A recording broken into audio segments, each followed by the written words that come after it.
Did you know ASBN, America's Small Business Network, is now available on your TV? That's right. ASBN is now streaming on Roku, Apple TV, and Fire Stick, and available for download in the App Store. Scan the QR code to download the ASBN app today.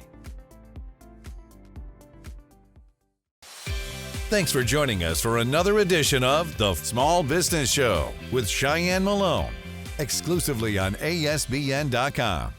Hi everyone, I'm Cheyenne Malone. You're watching another edition of The Small Business Show exclusively on ASBN.com and now streaming on Roku, Fire TV, and Apple TV. Leadership is thought as one of the major cornerstones of success within an organization, almost any organization. On today's show, we're joined by Dr. Janet Lapp. Dr. Lapp is a psychologist, author, and keynote speaker. She's here to share her insight on what could redefine your approach to leadership to help inspire transformation within your workplace to make it better and in a healthier environment all around. Thanks so much, Dr. Lapp. I love that you're joining us this morning. Thank you for having me. Can you share your perspective on really what makes a great leader?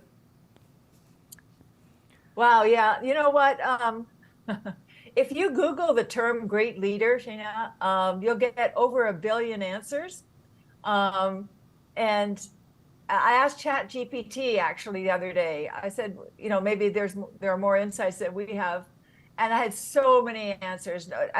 The thing is that the point is that people follow other people because they feel good about themselves when they're with them, and it doesn't mean feeling warm and fuzzy, but they're cared about. They feel listened to. They're growing.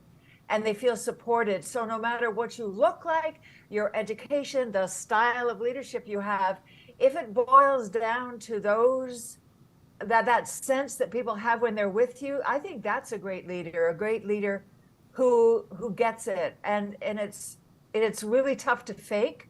You know, we know there's a lot of different leadership styles out there, right? Is there one that's more effective than another?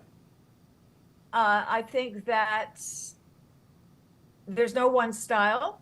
Mm-hmm. Although the assessment companies would like to tell you that there is, there's no one style that's best. If you are your best servant leader self, and you have the qualities that I just mentioned, of empathy, self-awareness, authenticity, that's the most effective leadership style. And the leadership style that you have is going to vary in terms of what's needed at the time. So when you think about the greatest leaders out there, is there something that they have in common? Any traits? Yep. The greatest leaders, when I say leading people into good, leading people into a place that benefits humanity, I assume you mean that. There are many people who can coerce people into directions that maybe are not positive for humanity, but if that's what you mean, they all have those characteristics. And they're actually published as the new leadership attributes to have for the world coming forward. It's authenticity, being yourself, being who you really are, self-awareness, growing in yourself enough to become aware of how you are with other people, and empathy, really being able to get out of yourself and putting yourself in the shoes of people around you. And I know that's old stuff. I know we've known that for years, but I don't know why people shy. It's difficult. It's possible to learn, but it's hard. So it's easier to go for, a little assessment or something easy. Can everyone, Dr. Lapp, be managed the same? Well, with those characteristics, yes. Yeah, everyone needs to receive all three. But, there are different levels of awareness and mental health and capabilities in people. I think everyone needs to have a clear vision of what's expected of them, and need to have the same rewards and encouragements given, the same level of accountability, no matter what your capabilities. Everyone is accountable for what they're given to do, and so that style is similar for everyone. Of course, some people need more encouragement than others. Some people need a little bit more clarity than others. But I think those styles that approach is valid for everybody. Explain the term quiet quitting. I think that if you're not 100% where you are, I would work to change that. You don't have to be 150%, heaven knows, but be 100% where you are, because if you're not, it's bad for you. You know, who you are at work is who you are everywhere. And if you're only doing 75%, 50% at work, you're not giving everything you can. And you want to be the kind of person who gives everything you can to life, right? So change that. It's bad for you and it's bad for your company.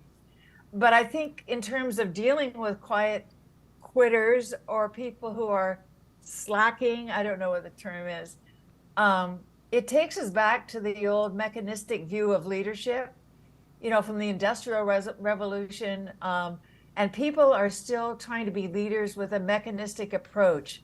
Like if a machine is broken, we go find out what's wrong with it and we replace it, right? Mm-hmm. And people take that into leadership and treat leadership and treat people as if they're a mechanical system, but they're not.